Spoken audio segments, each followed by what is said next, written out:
We're visiting with all of the Highland City Council candidates, and with me right now is Brittney Bills. Hey, thanks for having me.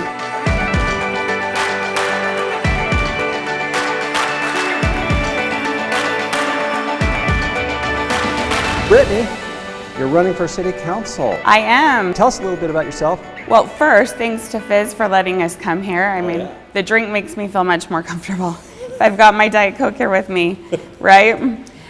So I was born and raised in Ogden, and we lived there, same house forever, and then I went to BYU, where I got a bachelor's degree in political science and a master's degree in public policy analysis.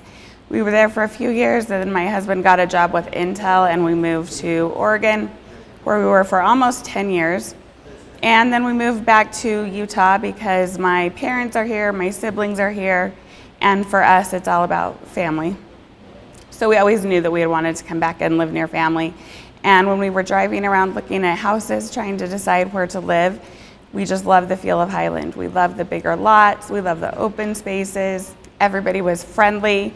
It wasn't crowded and busy, and it was still close to everything. So we ended up here, and that was 10 years ago. We've been in the same house and same neighborhood, and we love it here. Why would you run for City Council? What brought you to that decision to run for City Council? So as a political science public policy major, I've always been really interested in government of all levels.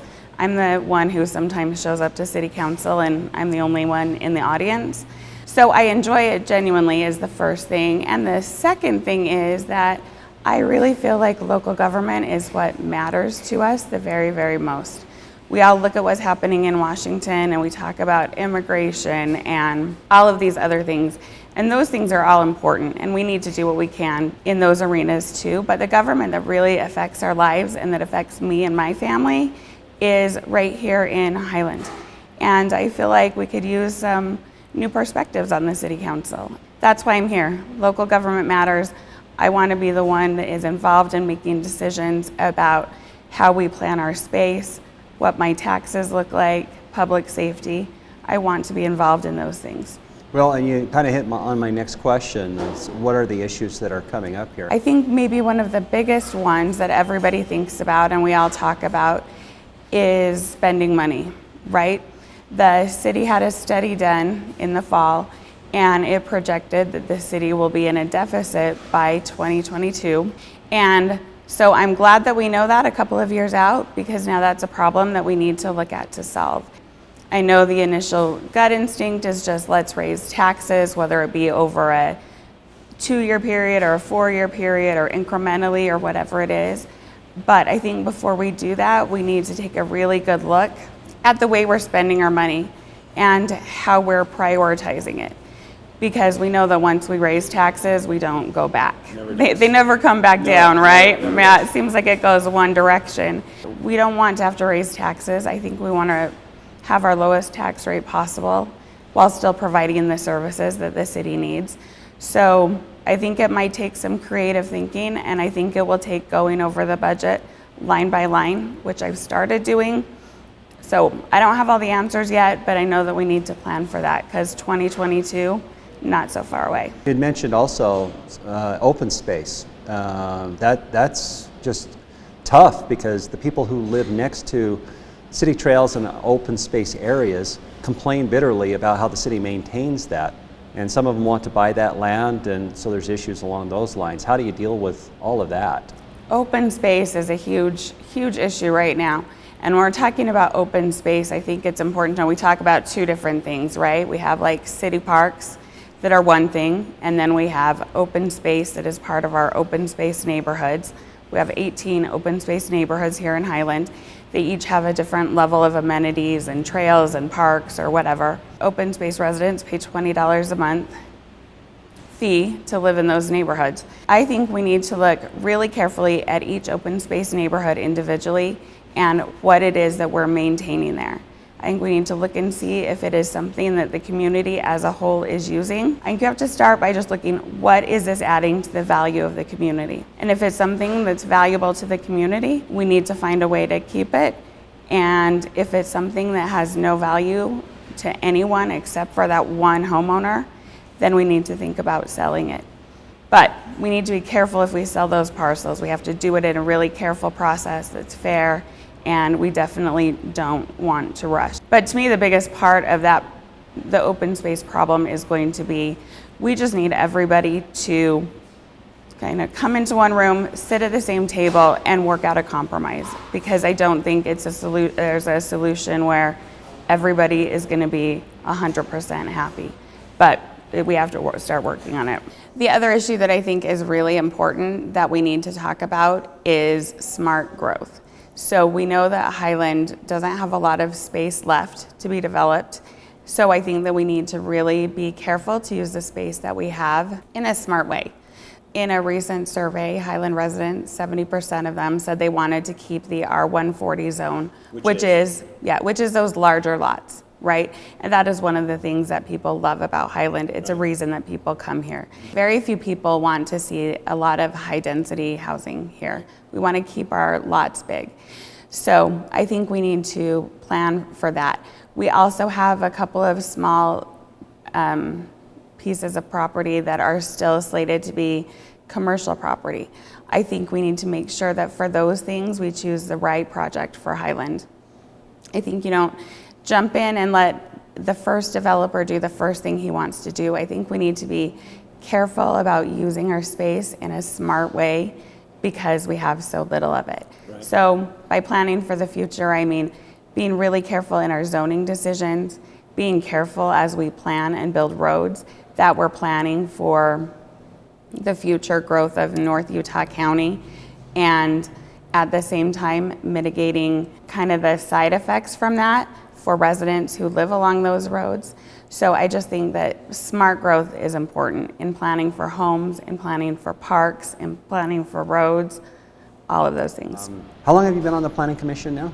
So I've been on the Planning Commission for almost 3 years, and it has been a fantastic opportunity to just get to know the look and feel of Highland. Every meeting we're given a packet of information that pertains to that meeting, and I have taken the opportunity at every meeting to read the whole packet. Sometimes it's hundreds of pages, and not only that, but I always go and drive the area that is being impacted. We have a lot of different and unique problems in Highland. Not every neighborhood is the same, and that's why I think it's important as a council person to say, I'm really looking out for the good of Highland as a whole. We can't make policy based on an individual neighborhood and look at it as something that we're trying to do just for ourselves. So Planning Commission has been great because I understand a lot more what the zoning requirements are. I understand the processes. I've been involved in the city government now for a few years, so I understand how it works. And so often with civic issues, city issues, there isn't a clear answer. There's competing priorities. What's your process for dealing with a situation like that? Yeah, I think that's what government is, right? It's always competing priorities, and sometimes priorities can be the same. That's when I think you have to spend a lot of time negotiating and compromising. So there might be something that I disagree with you on, but for you it's fundamentally the most important thing for a certain group of people. And for me, it's something that I disagree on, but it's not going to impact this group of people that much. So I think you have to look at the greater good and figure out where that is and realize that in order to achieve that, it just takes compromise. And I think it's a mistake to go into any kind of a policy or a procedure and think this has to be 100% my way every single time, because I don't think that happens very often. Yeah, especially in city government, it seems rare. Yeah, and I think we all have good intentions, right? Yeah. It's just a matter of how we get there. And I think the process really matters. So I think it matters what the citizens have to say. I love it when I get emails or phone calls. It's fantastic when they show up to meetings. So the process matters because we need to listen to the residents, and then we need to make decisions based on what they want. It's about the people who live here, not about the developers who want to come here or the businesses who want to locate here. It's about what do we think is best for Highland. At this current time, there's 11 candidates in the race. Why should the residents consider you for city council?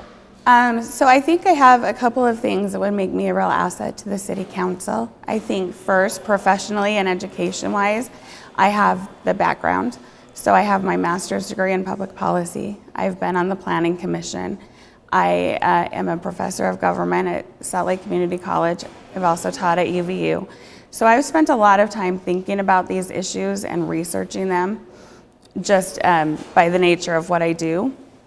So I'm really qualified to be on the council.